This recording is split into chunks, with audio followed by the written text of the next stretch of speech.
Good morning student. आज आपको मैं रासायनिक बलगतिकी में एक नया टॉपिक स्टार्ट कर रहा हूँ जिसका नाम है अपक्रिया की कोड। हम लोग कैसे इसको सॉल्व करते हैं आप लोग बड़े अच्छे से समझिएगा इसको। अपक्रिया की कोड का मतलब क्या होता है, पहले एक चीज़ मैं बता दूँ, इधर ध्यान दीजिएगा। जैसे मान लीजिए हमारे पास एक रिएक्शन एक रिएक्टेंट ए है और प्लस बी मिलके ये प्रोडक्ट का फॉर्मेशन कर देना। तो बेटा यदि हम काइनेटिक्स चैप्टर पढ़ रहे हैं तो दिमाग में ये होनी चाहिए कि हमें स्पीड ऑफ द रिएक्शन की एनालिसिस करनी है, मतलब रिएक्शन की स्पीड की एनालिसिस ही करनी है इस चैप्टर में बस। तो रेट ऑफ रिएक्शन दो चीजों पे डिपेंड कर जाती है। अब मेरी बात समझिए, मान लीजिए कि कोई बच्चा है और वो इंटर क्वालिफाई करना, इंटर की पढ़ाई कर रहा है, ठीक है। तो एक लिमिटेड टाइम है आपके पास कि इतने महीने में और इतने समय में आप, मतलब इतने टाइम में आप पढ़ाई करेंगे तो इतना अच्छा रिजल्ट आ जाएगा। तो यदि टाइम जो लिमिटेड टाइम है, यदि उस टाइम के बाहर या इधर उधर आपने पढ़ाई की है तो बेटा जाहिर सी बात है आपकी रेट कमज़ोर होगी, आपकी रेट स्लो होगी। आपने उस 6 महीने पूरे प्रॉपर वे में पढ़ाई कर लिया है अच्छे से, तो आपका रिजल्ट जो आएगा वो बहुत बेटर आ जाएगा, बहुत अच्छा आएगा, क्योंकि टाइम के अकॉर्डिंग आपने पढ़ाई कर ली है। तो रिएक्शन भी यही होता है कि यदि टाइम के अकॉर्डिंग कंसंट्रेशन किसी भी रिएक्टेंट की चेंज हो रही है, टाइम के अकॉर्डिंग जितना उसका लिमिटेड टाइम है उस टाइम में यदि रिएक्शन की रिएक्टेंट की कंसंट्रेशन चेंज हो रही है, चेंज होकर प्रोडक्ट बना दे रहा है, तो उसकी रेट ऑफ रिएक्शन अलग होगी। टाइम के अकॉर्डिंग चेंज नहीं हो पा रहा है तो उसकी रेट ऑफ रिएक्शन क्या होगी, अलग हो जाएगी। तो अपक्रिया की कोड पर्टिकुलर यही बताता है कि मान लीजिए कोई बीकर है, इस बीकर के अंदर रिएक्टेंट रखे हुए हैं और इन रिएक्टेंट की जो कंसंट्रेशन है, इन रिएक्टेंट की जो कंसंट्रेशन है वो इसकी चेंज इन कंसंट्रेशन मतलब डीएक्स, डीएस को क्या बोलेंगे, change the concentration, change the concentration, change the concentration मतलब हो जाएगा सांद्रता में परिवर्तन, सांद्रता में परिवर्तन हो गया, सांद्रता में परिवर्तन हो जाएगा। और बेटा dt का मतलब होगा पर यूनिट टाइम, dt का मतलब होगा पर यूनिट टाइम, मतलब यूनिट टाइम मतलब हम कह सकते हैं एकांक समय, क्या हो जाएगा, एकांक समय हो जाएगा। अब बात समझिए मेरी बात, यदि हम इसकी रेट निकालते हैं तो रेट डिपेंड करेगी ए की कंसंट्रेशन और बी की कंसंट्रेशन और उसके टाइम पे, उसके टाइम को डिटरमिनेट करता है। और टाइम के अकॉर्डिंग यदि कंसंट्रेशन चेंज हो रही तो जाहिर सी बात है रेट हमारी पॉजिटिव हो जाएगी वहां पे, और यदि टाइम के अकॉर्डिंग कंसंट्रेशन चेंज नहीं हो रही है तो रेट हमारी जो हो जाएगी वो नेगेटिव होगी। बात आ रही है?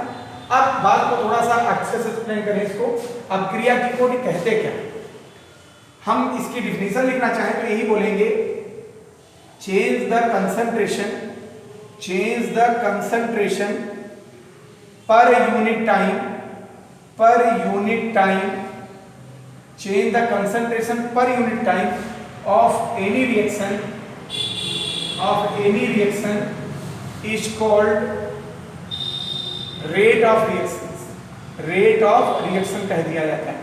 मतलब हम कह सकते हैं एकांक समय में, एकांक समय में अभिक्रिया की, अभिक्रिया की सांद्रता में, अभिक्रिया की सांद्रता में हुए परिवर्तन को, सांद्रता में हुए परिवर्तन को अभिक्रिया का वेग कहते हैं, अभिक्रिया का वेग कहते हैं। बात आ गई समझ में, कहते हैं मतलब क्लियर हो गया ना कॉन्सेप्ट। मतलब एक पर्टिकुलर टाइम में किसी भी रिएक्टेंट की जितनी कंसंट्रेशन चेंज होती है वो उसकी अपक्रिया का वेग कहलाता है, रेट ऑफ रिएक्शन कहलाता है। ठीक, अपक्रिया का वेग यदि हम देखते हैं, अपक्रिया का वेग देखा जाए तो अपक्रिया का जो वेग होता है बराबर होता है dx बाई dt। मैंने बता ही दिया अभी, dx क्या है यहाँ पे, dx होता है चेंज इन कंसंट्रेशन, मतलब रेट ऑफ रिएक्शन जो होती है, रेट ऑफ रिएक्शन जो कहलाती है वो बराबर होती है हमेशा dx बाई dt के। dx क्या हुआ, चेंज इन कंसंट्रेशन, सांद्रता में परिवर्तन है, और dt क्या है, पर यूनिट टाइम है या एकांक समय बोल दिया जाता है। क्लियर हो गया? आप लोग पिक लीजिए इसकी,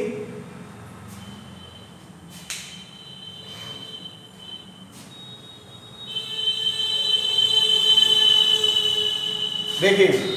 अब इसके बाद इसकी कड़ी को और आगे बढ़ाते हैं।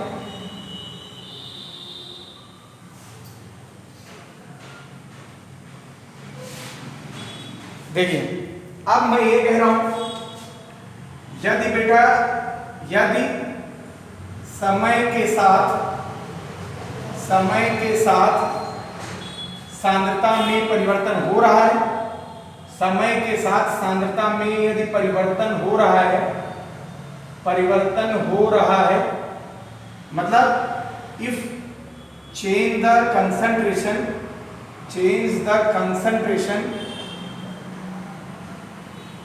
on the basis of time, यदि टाइम के अकॉर्डिंग कंसंट्रेशन चेंज हो रही है तो जो रेट ऑफ रिएक्शन होगी हमारी, रेट ऑफ रिएक्शन मतलब जो अभिक्रिया की दर होगी, अभिक्रिया की जो दर होगी बेटा वो बराबर हो जाएगी dx/dt।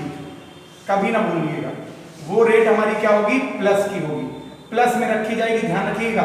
यदि टाइम के अकॉर्डिंग कंसंट्रेशन चेंज हो रही है तो जो रेट होगी वो हमारी क्या हो जाएगी, प्लस में dx/dt। आप लिख सकते हो इसको प्लस में dx/dt हो जाएगी। आ रही बात में? यदि हमारी टाइम के अकॉर्डिंग कंसंट्रेशन चेंज हो रही है, अब क्रिया की दर चेंज हो रही है तो रेट हमारी क्या होगी, प्लस में dx/dt होगी। और दूसरी बात ये है, यदि समय के साथ सांद्रता में परिवर्तन, समय के साथ सांद्रता में परिवर्तन नहीं हो रहा है तो जो रेट ऑफ रिएक्शन हमारी होगी, वहां पे रेट ऑफ रिएक्शन होगी, मतलब हम कह सकते हैं if no change the concentration